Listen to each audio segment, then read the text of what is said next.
91.2 Diamond Radio Channel gi ekhoina handak pangthokkiba Russia gi English singani taranifan sigumlaba football World Cup asigi oina Diamond Radio 91.2 radio channel asina akhoigi ngamjaba kharadang haitare akhoigi football bu pambiba masigi lovers singi damakte ekhoina yamna chamba wahang amakak hangjaki haribase kanana handakki winner oigadagi haiba amakak ekhoina akhoigi Diamond Radio gi number da SMS ki khuthang da hariba thoromsi मियाम पुनमन सरुग याबियो हाइदना दुगा मतमदु the खोगी Kanana थोइगदगे हाइबसे खंग्रिंग आइदा France न थोइगनी नत्रग Brazil न लौगनी अदगे माइ माइ अपाम सिंग हाइबिरेबो अदुबो मसिगे final से फ्रांस न ओइखरे अदुबो अचुम मयाम सिगे मरक्तगी डायमंड रेडियो ना अखोइना हंदक इहान हनब रेडियो चैनल सिना चाही अमग मखाइ खजिक्तंग हेंजिलकपगा लोइनाना सिगुंबा सिदा अखोइगी हियांगलम इंटरप्राइजेस हियांगलम गी अखोइगी चिनाउ सिंगना अखोइगी stop payment am kok tokjaba masigi face hantaka manga subor mani da manga suba sisu mai pakna sangsilak pasida oja sing asina khoi miyam gi siguma tawbasida ngamjaba kharadang pijage lupa lising ani khaktang haidana torokpadigi aikoina lising ani sigi masisina amount sina khoina sinjalangjaba si torokanda miyoi ahum khatang thangat charaga khoina ngamjaba aikoigi yamdrabasu cash price khajiktang khoina masi pina nabagi damakta miyoi ahum khana nabagi khudong chabadu diamond radio na अखोगी यांगलम enterprises यांगलम की चिनाउ सिंग पाउ फाउदोक Narga fauna जर मतुंग दंगसी थेंगलबसु थेंगना थरोमसिदा अखोई पांथोक चना बहन जगे अदुगा खनगलबा अचुंब सिंग असे अखोगी हौजिक अखोई box अमा लेजरे बॉक्स से अखोगी मनुंगदा करिगुंबा मत याउदे मसिदा अखोगी फ्रीनी अदु मसिदैदा हाइरिबा अचुंबगी पाखुम सिंग असे मनुंगदा हापचलकांदा मसिदा अखोई ahum khaktang akoi lokhachage yam chamna draw se akoi marble number tawdana akoi cinema forsa ga tawai mong se tawro yam kuirani hajeba ado pusin birom da yam inye munor mayam yam ge France logani France ngaktani si mayam ado sigi France mayam je hapchen jere ado masi laibo fabal maning thangba makha thangi bai du budi mai leijaraga su ado masi akoina hapet sora pama sum ochare kanana karino masi dum lejar sunu akoina SMS sing adudagi masi khangatjaraba matungda akoina phone number ga loinana ming amadi laifam si loina khongalaga ijaraba ngakani aduga masidagi ot padein ochare laukhatjabade goigi yangnam enterprises ki khoi chinau singna masidagi khudong jaba lor khana khoi mioi ahum na haitare ko ahum gakdang lokhotbe khudong jab si lokhachi aduga akhoi gi se akhoi gi kat haitare masi lawdaba amukhakhtang on tawkhibadagi rek tawkhibadagi akhoi masigi uncut ni haitare miyam do akhoi thamoi sengna tawi habisi unanabagi adu masi khudong jabase masidagi hekta adu ma hapet yengdana ko thingjan biraga amala khotpiro ja adu kanano haibado yeng thokse khoi masi laibok phabasi kanano haibadu ma yengjege aduga sapam omita aduga sapam omita se akoigi 9615 aduga phone number side lokthok charoi akoi call tawjage hairiba number asida call tawjarakanda sapam omita ngasigi FIFA World Cup ki winner se France na oigani haina haibirakpa adugumba miyoi amani listener amani masing haktang amuk thamjage aduga chinau sing amamuk lokhatpiu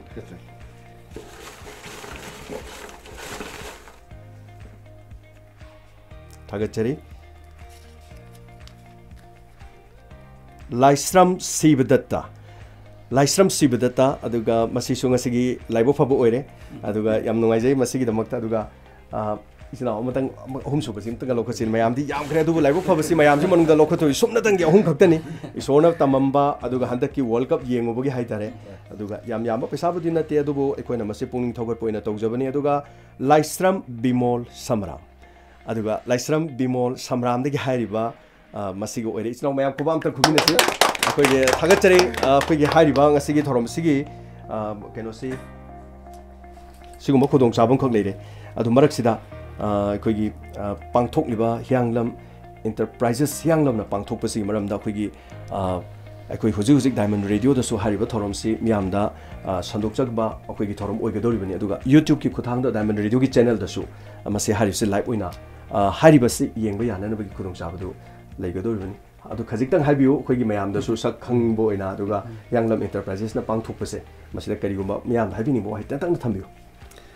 yaman nungai ji khoi ngasi diamond radio khongjom da lakchaduna khoi yanglam enterprises site gi handak pangthokhiba khoigi Russiana the Imbura Pantoki, World Cup the Canana winner of the Habagi, the Quina Taza Radio, the Diamond Radio is Hatagi, Modugima programs and the Podu, quite the Yam Hrom Poxegi, Moduquena, Quagis Hatagi, Yam Tamzaba, a big poetry by Young Enterprise had the young Curtain, sports palms ever seen that. Matian Kaitan was when Panamoki, Modern Mercan, Opus Laxarkanda, Equagi. James the contact of Zarkanda, I was the Queen of Kurdan, the Mating Pangzage, and Hagan programs, Queen of Japani, Masida, Quagi, Diamond Radio, Kunjomna, Ya, Bibutana, Nasib Humse Laxadana, Queen, and Makatan, Mating Pang, we were seeing a seat, and Radiona, Miam, the Quagi, some people there, Masida Motakwe, Young Makidegi, Yamatazabo, Panuxeri. Yamno Josa, Aduga, Hibi, Mam Sutum Tabire, Torum Seeing Bire, Aduga, Hyanglam Enterprises, Haribas, if we stop payment of my partners at Turpa Dumatima Mani Hantaka, Mangasuba Fiesta to Sataba, Horiba, Dumatima Mani. Masina Quickie, Diamond Radionus Minor Togani Hibasida, a quickie, Sing Tam the Gi, Kabi Kogamio Makana, Yamdi Magitar to give a Sakazitan. Mamateng Pambira Musuleki, Maduki the Mutakabi was Sutagachari, Duga Quigi, Tabi, Ampuna Morosuma Sidaki, Angamateng Pambiba Yagani, Hutong Launa, Hangdokari, and Hajar Mutamda, Young Enterprises number to the Lapiki and Hajerico. Masikam Noizia Duga, Marak Sida Quigi, Nasigi, Ahan Bakenosi, Walchi Pangbra, Hinamtang, which Noximiam Yuminesi, Adugari, Exanzimagi, Smina Pange, Yamasuyam, the Zupesakra Fange, and Hibasigi Masigi Kudong Sabase. Labor Namatang, a quick Pakalapur thinking.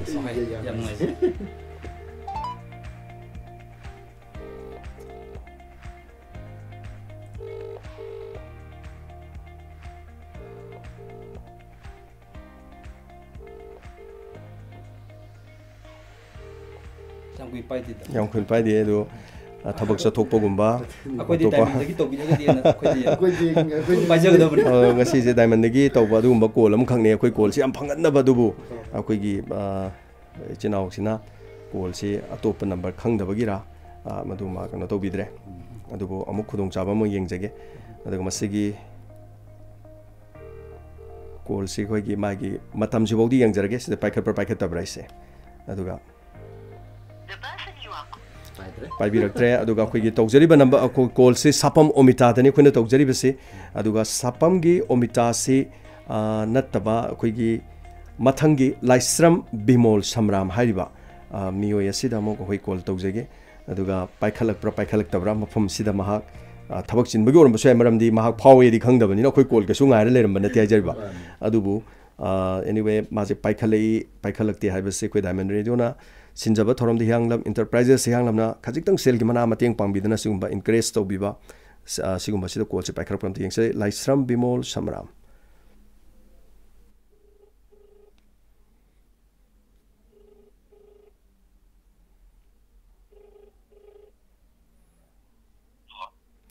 Diamond Radio the Git of Zarapane, Quigi Laisram Bimol Samram the Gibiro. Laisram Bimol Samram the Gibibro phone by Kat Piribase. Oh, Diamond Radio the Git of Zarapane. Kanoni, I Quigi Hantak Pangtoki Barasiagi, football gi, Metstas, home na France na. Toigani Haiboa, Messamatabi Kibro.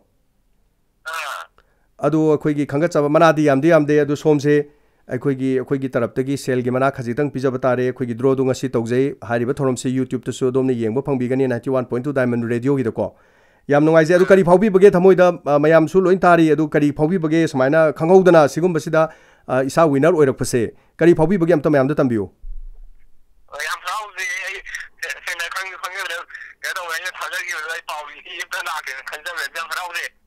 Thank you, Bimol. Aduga, I quim a Haribasi, Diamond Radio, the Lakpiraga, Gongasi Maktinataba, Go, Adam Hayengumadum Lakpirakanda, Aduga, a Quinangam Jabakara, Selgi, Mana Langjabasi, Diamond Radio, the Laga, Lobi Yagani, Aduga Imunganung, Kadata Yamdrasu, Kuyenzang, Hobamatongas, I mean, you couldn't have to Pisa Gazeriba. May I come out the Kubina? Thank you, Quickie Paul Packet people, Lyson Bimol Tagachari, Diamond Radio, the Guinea Tamjari. Aduga Quigi Bimol the Pakalakre, Aduga Lystram Sibdata, the my address, Medic Hungry Dubu, address a quay, so in a kind of honors again, Margin number some try to again.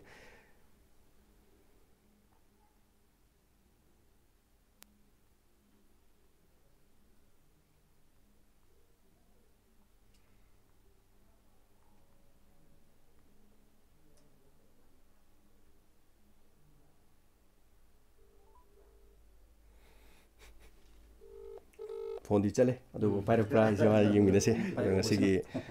ꯊꯧꯔꯝꯁꯤꯗ hello ꯁꯤꯕꯨ ꯂꯥꯏꯁ꯭ꯔꯝ ꯁꯤꯕꯗꯠꯇ ꯒꯤ ꯑꯣꯏꯕꯤꯕ꯭ꯔꯣ ꯁꯤꯕꯣ ꯑꯧ ꯃꯥꯅꯦ ꯀꯔꯤ ꯂꯝ ꯑꯣꯏꯕꯤꯔꯕꯅꯣ ꯁꯤꯕꯣ ꯁꯝꯔꯥꯝꯅꯦ ꯑꯧ ꯏꯅꯥꯎꯅꯨꯄꯥꯅꯦ ꯃꯥꯗꯤ ꯌꯨꯝꯗ ꯂꯩꯇꯦꯅꯦ ꯑꯣ ꯀꯩꯁꯨ ꯀꯥꯏꯕ ꯂꯩꯇꯦ ꯗꯥꯏꯃꯟ ꯔꯦꯗꯤꯑꯣꯗꯒꯤꯅꯤ ꯇꯧꯖꯔꯛꯂꯤꯕ ꯀꯣꯜꯁꯦꯀꯣ ꯃꯥꯁꯦ ꯑꯩꯈꯣꯏꯒꯤ ꯍꯟꯗꯛꯀꯤ ꯋꯥꯔꯜड ꯀꯞ ꯐꯨꯠꯕꯣꯜꯒꯤ ꯐꯥꯏꯅꯦꯜꯗꯨ ꯐ꯭ꯔꯥꯟꯁꯅ ꯂꯧꯒꯅꯤ ꯍꯥꯏꯗꯅ SMS ꯃꯛ ꯑꯩꯈꯣꯏꯒꯤ ꯗꯥꯏꯃꯟ ꯔꯦꯗꯤꯑꯣꯗ ꯊꯥꯕꯤꯔꯛꯈꯤꯕꯀꯣ ꯑꯗꯨ ꯃꯁꯤ ꯑꯩꯈꯣꯏꯒꯤ SMS ꯐꯪꯉꯤꯕ 1,100,900 ꯃꯌꯥꯝꯁꯦ ꯑꯆꯨꯝꯕ ꯃꯌꯥꯝꯁꯤꯗꯒꯤ ꯈꯪꯒꯠꯆꯕꯗ ꯃꯥꯁꯤ ꯌꯥꯎꯔꯦ ꯑꯉꯝꯕ ꯁꯦꯜꯒꯤ ꯃꯅꯥ ꯗꯥꯏꯃꯟ ꯔꯦꯗꯤꯑꯣꯗꯒꯤ ꯑꯩꯈꯣꯏꯅ ꯄꯤꯖꯒꯅꯤ ꯑꯗꯨ ꯃꯁꯥꯃꯛ ꯊꯦꯡꯅꯔꯝꯂꯒꯗꯤ ꯌꯥꯝ ꯅꯨꯡꯉꯥꯏꯒꯗꯕꯅꯤ ꯑꯗꯨꯕꯨ ꯄꯥꯎꯁꯤ ꯃꯉꯣꯟꯗ ꯈꯔ ꯇꯝꯕꯤꯔꯣ ꯑꯗꯨꯒ ꯍꯌꯦꯡ ꯑꯩꯈꯣꯏꯒꯤ ꯗꯥꯏꯃꯟ ꯔꯦꯗꯤꯑꯣꯗ ꯁꯤꯕꯗꯠꯇꯅ ꯃꯥꯒꯤ ꯍꯥꯏꯔꯤꯕ ꯐꯣꯟ ꯅꯝꯕꯔꯁꯤ ꯑꯗꯨꯝ ꯄꯨꯕꯤꯔꯛꯑꯀꯥꯟꯗ ꯑꯩꯈꯣꯏꯅ ꯉꯝꯖꯕ ꯈꯔꯁꯤ ꯄꯤꯕꯤꯔꯒ ꯅꯨꯡꯗꯥꯡꯗ ꯏꯟꯁꯥꯡ ꯑꯍꯥꯎꯕ ꯑꯃ ꯆꯥꯕ ꯌꯥꯅꯅꯕ ꯌꯥꯝꯗꯤ ꯌꯥꯝꯕ ꯅꯠꯆꯗꯦ ꯑꯗꯨ ꯃꯁꯤ ꯑꯩꯈꯣꯏꯒꯤ ꯌꯥꯝꯅ ꯊꯥꯒꯠꯆꯕ ꯐꯣꯡꯗꯣꯛꯆꯔꯤ ꯑꯗꯨ ꯀꯔꯤ ꯐꯥꯎꯕꯤ ꯏꯁꯥꯗꯤ ꯁꯨꯃꯥꯏꯅ ꯗꯥꯏꯃꯟ ꯔꯦꯗꯤꯑꯣꯗ ꯁꯨꯃꯥꯏꯅ ꯇꯧꯕꯁꯦ ꯏꯁꯥꯕꯨꯗꯤ ꯑꯣꯏꯖꯔꯒꯁꯨ ꯍꯥꯏꯐꯦꯠꯇ ꯍꯥꯏꯕꯤꯌꯨ ꯈꯣꯟꯖꯦꯜꯁꯦ ꯃꯌꯥꯝ ꯄꯨꯝꯅꯃꯛ ꯇꯥꯕꯤꯔꯤꯕꯅꯤ ꯑꯝꯇ ꯍꯥꯏꯕꯤꯌꯨ ꯅꯨꯡꯉꯥꯏꯕ ꯐꯥꯎꯏ ꯑꯗꯨ ꯊꯥꯒꯠꯆꯩ ꯗꯥꯏꯃꯟ ꯔꯦꯗꯤꯑꯣꯒꯤ ꯊꯧꯔꯝꯁꯤꯡ ꯇꯥꯕꯤꯗꯅ ꯇꯧꯕꯗꯒꯤ ꯑꯩꯈꯣꯏ ꯉꯁꯤ ꯃꯌꯥꯝ ꯃꯔꯛꯁꯤꯗꯒꯤ ꯋꯤꯅꯔ ꯑꯣꯏꯕꯤꯕꯁꯦ ꯍꯥꯏꯅꯤꯡꯉꯥꯏ ꯂꯩꯇꯅ ꯊꯥꯒꯠꯆꯔꯤ ꯄꯥꯎ ꯑꯁꯤ ꯁꯤꯕꯗꯠꯇꯗ ꯁꯣꯏꯗꯅ ꯇꯝꯕꯤꯅꯕꯁꯨ ꯅꯣꯜꯂꯛꯆꯔꯤ ꯊꯝꯖꯔꯦ ꯑꯗꯨꯗꯤ ꯗꯥꯏꯃꯟ ꯔꯦꯗꯤꯑꯣꯗꯒꯤ ꯌꯥꯝ ꯅꯨꯡꯉꯥꯏꯔꯦ ꯑꯗꯣ ꯉꯁꯤꯒꯤ ꯁꯤꯗ ꯑꯔꯣꯏꯕ ꯍꯥꯏꯇꯥꯔꯦ ꯑꯣꯃꯤꯇꯥꯁꯦ ꯑꯃꯨꯛꯇꯪꯒ ꯐꯪꯕ꯭ꯔꯥ ꯍꯥꯏꯗꯣ ꯑꯩꯈꯣꯏ ꯏꯆꯤꯟ ꯏꯅꯥꯎ ꯃꯌꯥꯝ ꯂꯩꯔꯤꯉꯩꯁꯤꯗ ꯍꯥꯏꯇꯥꯔꯦ ꯑꯗꯨꯒ ꯂꯥꯏꯕꯛ ꯐꯔꯒꯗꯤ ꯃꯥꯁꯨ ꯉꯁꯥꯏꯒꯤ ꯀꯣꯜꯁꯤ ꯈꯪꯗꯕꯗꯒꯤ ꯑꯣꯏꯔꯝꯕ ꯌꯥꯏ ꯑꯗꯨꯒ 61542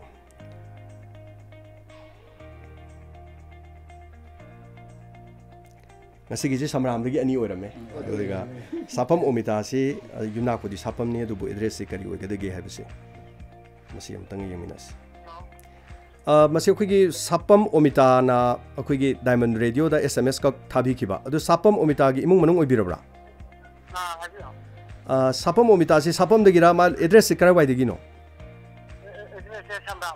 ꯑꯦꯗ꯭ꯔꯦꯁꯁꯤ ꯁꯝꯔꯥꯝꯅꯤ ꯑꯗ ꯁꯨꯃꯥꯏꯅ ꯇꯧꯖꯕꯅꯤ ꯗꯥꯏꯃꯟ ꯔꯦꯗꯤꯑꯣꯗ ꯑꯩꯈꯣꯏꯒꯤ ꯋꯥꯔꯜड ꯀꯞ ꯐꯨꯠꯕꯣꯜꯒꯤ ꯑꯩꯈꯣꯏꯒꯤ ꯃꯅꯥꯁꯤ ꯑꯩꯈꯣꯏ ꯀꯅꯥꯅ ꯂꯧꯒꯅꯤ ꯍꯥꯏꯅ ꯋꯥꯍꯪ ꯑꯃꯈꯛ ꯍꯪꯈꯤꯕꯗ ꯃꯗꯨ ꯑꯩꯈꯣꯏꯒꯤ ꯈꯨꯝꯕꯤꯔꯛꯈꯤꯕꯅꯤ ꯁꯥꯄꯝ ꯑꯣꯃꯤꯇꯥ ꯍꯥꯏꯁꯤꯅꯀꯣ ꯃꯁꯤ ꯑꯣꯃꯤꯇꯥꯁꯤ ꯀꯔꯤ ꯑꯣꯏꯕꯤꯕꯅꯣ ꯏꯆꯥꯅꯨꯄꯤꯔ ꯀꯔꯤ ꯑꯣꯏꯕꯤꯕꯅꯣ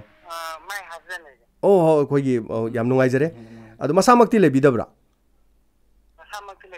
ꯑꯗꯣ ꯃꯁꯤ ꯋꯥꯍꯪꯁꯦ ꯑꯩꯈꯣꯏꯒꯤ ꯑꯟꯁꯥꯔꯁꯦ ꯏꯈꯤꯕꯗ ꯑꯩꯈꯣꯏꯒꯤ ꯁꯥꯄꯝ ꯑꯣꯃꯤꯇꯥꯅ ꯏꯁꯥꯅ ꯏꯕꯤꯈꯤꯕ꯭ꯔꯥ ꯅꯠꯇ꯭ꯔꯒ ꯑꯣꯃꯤꯇꯥꯒꯤ ꯑꯩꯈꯣꯏꯒꯤ ꯁꯣꯝꯒꯤ ꯍꯥꯏꯇꯥꯔꯦ ꯑꯩꯈꯣꯏꯒꯤ ꯍꯁꯕꯦꯟꯅ ꯃꯗꯨ ꯏꯁꯥꯅ ꯑꯣꯏꯅ ꯏꯕꯤꯔꯒ ꯑꯣꯃꯤꯇꯥ ꯁꯥꯕꯤꯈꯤꯕ꯭ꯔꯥ ꯀꯃꯥꯏꯅ ꯇꯧꯕꯤꯕꯅꯣ ꯃꯁꯤꯕꯣ ꯃꯁꯥꯅ ꯑꯣꯏꯅ ꯇꯧꯈꯤꯕꯅꯦꯕ ꯌꯥꯝ ꯅꯨꯡꯉꯥꯏꯖꯩ ꯑꯗꯨ ꯃꯁꯥꯗꯤ ꯂꯩꯔꯝꯃꯒꯗꯤ ꯌꯥꯝ ꯅꯨꯡꯉꯥꯏꯒꯗꯕꯅꯤ ꯑꯗꯨꯕు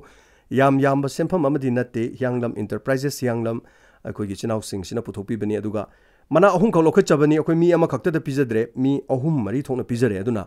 ꯍꯥꯏꯔꯤꯕꯁꯤꯗ ꯁꯝꯔꯥꯝꯗꯒꯤ ꯉꯥꯛꯇ ꯑꯣꯏꯅ ꯍꯟꯗꯛꯀꯤ ꯋꯤꯅꯔꯁꯤ ꯆꯦ 1,500 ꯑꯣꯠꯄꯗ ꯐꯥꯎꯒꯠꯂꯛꯄꯁꯦ ꯃꯁꯤꯗꯤ ꯑꯩꯈꯣꯏꯅ ꯅꯠꯇꯦ ꯑꯗꯨꯕꯨ ꯏꯁꯥꯗ ꯀꯔꯤ ꯐꯥꯎꯕꯤꯕꯒꯦ ꯑꯩꯈꯣꯏꯒꯤ ꯁꯨꯃꯥꯏꯅ ꯊꯧꯔꯝꯁꯤꯗ ꯏꯃꯨꯡꯁꯤꯗ ꯐꯪꯉꯦꯅ ꯇꯥꯕꯤꯕꯁꯦ ꯀꯔꯤ ꯍꯧꯖꯤꯛ ꯔꯤꯑꯦꯛꯁꯟ ꯀꯔꯤ ꯑꯣꯏꯕꯤꯕꯒꯦ ꯄꯩꯁꯥꯕꯨꯗꯤ ꯌꯥꯝꯕ ꯅꯠꯇꯦ ꯌꯥꯝ ꯅꯨꯡꯉꯥꯏꯖꯩ ꯑꯗꯨꯒ ꯃꯤꯡ ꯑꯝꯇꯪꯗꯤ ꯍꯥꯏꯕꯤꯌꯨ ꯑꯩꯈꯣꯏꯒꯤ ꯑꯣꯃꯤꯇꯥꯒꯤ ꯍꯁꯕꯦꯟꯒꯤ ꯃꯤꯡꯁꯨ ꯑꯝꯇ ꯈꯪꯖꯧꯒꯦ ꯁꯅꯥ ꯊꯥꯒꯠꯆꯔꯤ ꯌꯥꯝ ꯅꯨꯡꯉꯥꯏꯖꯩ ꯗꯥꯏꯃꯟ ꯔꯦꯗꯤꯑꯣꯗꯒꯤ ꯑꯗꯨꯒ ꯍꯌꯦꯡ ꯂꯥꯛꯄꯤꯔꯒ ꯌꯥꯝꯗꯦ ꯄꯩꯁꯥ ꯈꯔ ꯀꯦꯁ ꯑꯣꯏ ꯄꯤꯖꯒꯦ ꯑꯗꯨꯒ ꯍꯌꯦꯡ ꯉꯥ ꯃꯆꯥ ꯑꯃ ꯑꯗꯒꯤ ꯀꯔꯤꯒꯨꯝꯕ ꯈꯤꯇꯪ ꯍꯥꯏꯇꯥꯔꯦ ꯏꯃꯨꯡ ꯃꯅꯨꯡ ꯆꯥꯃꯤꯟꯅꯗꯅ ꯌꯥꯕ ꯍꯟꯗꯛꯀꯤ ꯐꯨꯠꯕꯣꯜꯒꯤ ꯅꯨꯡꯉꯥꯏꯕ ꯃꯦꯠꯆ ꯑꯗꯨꯒꯤ ꯑꯩꯈꯣꯏꯒꯤ ꯀꯔꯦ ꯑꯊꯦꯡꯕꯗ ꯐꯕ ꯊꯥꯕꯜ ꯍꯥꯏꯇꯥꯔꯦ ꯑꯩꯈꯣꯏꯒꯤꯁꯦ ꯏꯟꯇꯔꯅꯦꯠꯅ ꯅꯨꯃꯤꯠ 5ꯅꯤ ꯑꯃ ꯂꯧꯈ꯭ꯔꯦ ꯑꯗꯨ ꯃꯊꯪ ꯃꯁꯤ ꯈꯣꯝꯖꯤꯟꯕꯗ ꯀꯩꯅꯣ ꯇꯧꯈ꯭रे ꯊꯥꯒꯠꯆꯔꯤ ꯗꯥꯏꯃꯟ ꯔꯦꯗꯤꯑꯣꯗꯒꯤ ꯇꯧꯖꯔꯛꯄ ꯀꯣꯜꯅꯤ ꯑꯗꯨꯒ ꯏꯆꯤꯟꯅꯥꯎꯁꯤꯡ ꯌꯥꯝ ꯅꯨꯡꯉꯥꯏꯔꯦ ꯉꯁꯤꯒꯤ ꯊꯧꯔꯝꯁꯦ ꯑꯗꯨꯒ ꯑꯩꯈꯣꯏꯒꯤ ꯍꯥꯏꯕꯤꯌꯨ ꯀꯩꯅꯣꯒꯤ ꯑꯩꯈꯣꯏ ꯌꯥꯝ ꯀꯨꯏꯅ ꯑꯩꯈꯣꯏꯒꯤ ꯗꯥꯏꯃꯟ ꯔꯦꯗꯤꯑꯣꯁꯦ ꯑꯩꯈꯣꯏꯒꯤ ꯃꯅꯤꯄꯨꯔ ꯃꯤꯌꯥꯝꯗ ꯅꯠꯇꯅ ꯑꯩꯈꯣꯏꯒꯤ ꯄ꯭ꯔꯤꯊꯤꯕꯤꯒꯤ ꯋꯥꯔꯜ ꯑꯣꯏꯕ ꯑꯗꯨꯝꯕ ꯄ꯭ꯔꯣꯒ꯭ꯔꯥꯝ ꯁꯟꯗꯣꯛꯄ ꯃꯤꯌꯥꯝ ꯌꯥꯝ ꯄꯥꯝꯕ ꯌꯥꯝ ꯑꯗꯨꯝꯕ ꯔꯦꯗꯤꯑꯣ ꯑꯃ ꯑꯣꯏꯕꯤꯌꯨ ꯍꯥꯏꯖꯃ ꯑꯔꯣꯏꯕꯗ ꯑꯩꯈꯣꯏ ꯍꯤꯌꯥꯡꯂꯝ ꯏꯟꯇꯔꯄ꯭ꯔꯥꯏꯖꯦꯁ ꯊꯝꯖꯔꯤ ꯂꯣꯏꯅꯅ ꯑꯩꯈꯣꯏꯒꯤ ꯃꯊꯪꯒꯤ ꯋꯥꯔꯜ ꯀꯞꯇꯗꯤ ꯑꯩꯈꯣꯏ ꯍꯤꯌꯥꯡꯂꯝ ꯏꯟꯇꯔꯄ꯭ꯔꯥꯏꯖꯦꯁ ꯁꯥꯏꯠꯇꯒꯤ ꯍꯧꯖꯤꯛ ꯊꯝꯖꯔꯤꯕ ꯀꯦꯁ ꯄ꯭ꯔꯥꯏꯖꯇꯒꯤ ꯈꯔ ꯍꯦꯟꯅ ꯆꯥꯎꯅ ꯊꯝꯖꯕ ꯉꯝꯖꯕ ꯑꯣꯏꯖꯒꯦ ꯍꯥꯏꯖꯃ ꯑꯩ ꯏꯁꯣꯔꯐꯝꯗ ꯑꯩꯈꯣꯏ ꯂꯥꯛꯆꯔꯤ ꯃꯌꯥꯝꯅ ꯑꯩꯈꯣꯏ ꯊꯣꯡꯏꯖꯔꯤ ꯃꯁꯤꯃꯇꯪ ꯍꯥꯏꯖꯅꯤꯡꯕꯅꯤ ꯌꯥꯝ ꯊꯥꯒꯠꯆꯔꯤ ꯑꯩꯈꯣꯏꯒꯤ ꯃꯁꯤꯒꯤ ꯈꯨꯕꯥꯛ ꯑꯝꯇ ꯈꯨꯗꯣꯛꯁꯤ ꯑꯃꯗꯕ ꯀꯩꯅꯣ ꯑꯗꯨꯒ ꯉꯁꯥꯏꯒꯤ ꯁꯤꯒꯨꯝꯕ ꯑꯃꯗ ꯁ꯭ꯄꯣꯔꯠꯁꯀꯤꯗ ꯁꯨꯃꯥꯏꯅ ꯇꯤꯝ ꯑꯃꯅ ꯑꯩꯈꯣꯏ ꯒ꯭ꯔꯨꯞ ꯑꯃꯅ ꯁꯨꯃꯥꯏꯅ ꯇꯧꯕꯤꯕꯁꯤꯒꯤꯗꯃꯛꯇ ꯌꯥꯝ ꯊꯥꯒꯠꯆꯔꯤ ꯑꯗꯨꯒ ꯗꯥꯏꯃꯟꯒꯤ ꯂꯩꯖꯔꯤꯕ ꯍꯧꯖꯤꯛꯀꯤ ꯃꯑꯣꯡ ꯃꯇꯧꯁꯤꯗꯁꯨ ꯗꯥꯏꯃꯟ ꯔꯦꯗꯤꯑꯣ ꯑꯩꯈꯣꯏ ꯏꯟꯇꯔꯅꯦꯠꯀꯤ ꯈꯨꯠꯊꯥꯡꯗ ꯈꯨꯠꯁꯦꯝ ꯂꯥꯏꯚꯇ ꯗꯥꯎꯟꯂꯣꯗ ꯇꯧꯕꯤꯔꯒ ꯑꯦꯞꯁꯤ ꯑꯦꯅꯤꯋꯦꯌꯔ ꯑꯗꯨꯝ ꯇꯥꯕ ꯌꯥꯔꯦ ꯑꯗꯨꯒ ayam matamda akhoi app se update tokthokpirga matam matungina akhoi speed se kitang thuna ba haitare ko masi to bibe yare adu masi na taba diamond gi oiba akhoi gi masagi oijaba khusem live sidagi adum akhoi gi akhoi IP address adum seasonar kanda masagi oiba akhoi gi web amasu develop tongna yam kan honajari masi masu khudong chaba leijari loinana ngasigi thorom asibu yengbiri ba tabiri ba khudemak diamond radio gi maike digi haini alitana thagachari atagi 2000 अखोई 18 पांथोखिबा FIFA World Cup की France ने युम्बु ओगिने हाइबा चुम्ब सिंग से मयामदि लोइना मक चुमे अदु box मनुंग सिददि अयाम लोइदि ले होरगा तंगदि लौखरे अदु समराम दगी चिनाव सिंगा लौखरे मकुमोइबा गसिगि दमक्तदि यंगबिरि बताबिरि सिंगबु डायमंड रेडियो की माइकै दगी जेम्स हाइग्रुजमना मदि अखोई यांगलम इंटरप्राइजेस की चिनाव सिंग यामना खुरुमजरि याम नुमारे अदु दि चावसि